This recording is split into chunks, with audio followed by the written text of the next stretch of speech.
In the shadowed corridors of ancient Rome, not every life was filled with wine and glory.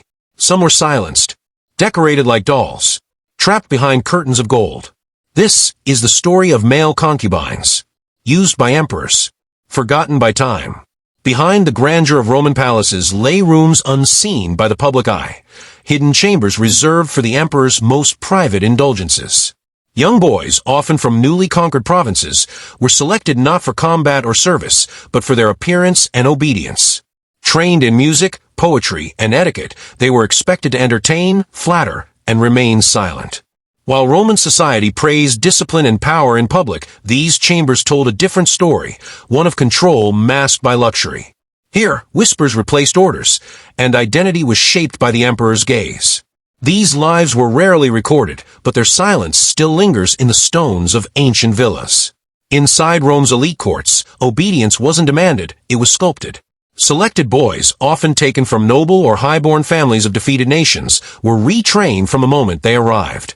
They were taught to walk with grace, speak only when spoken to, and master the arts of music, poetry, and ceremonial dance, not for performance, but for persuasion. Their identities were reshaped to fit the empire's taste for refinement. Names were changed to symbols of delicacy, like rose, dove, or amber. Silken robes replaced native garments.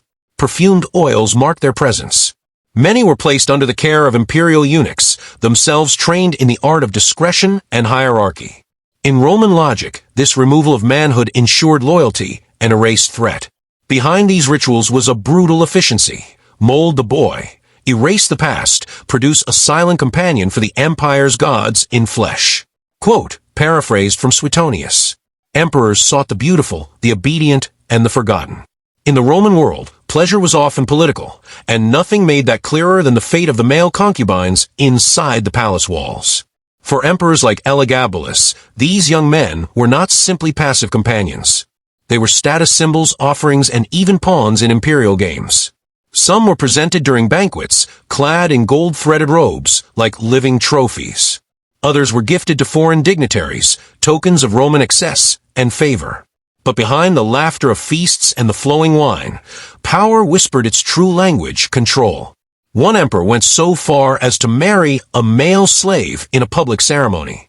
It sent ripples through the Senate, not because of love, but because it challenged the very structure of Roman masculinity and order.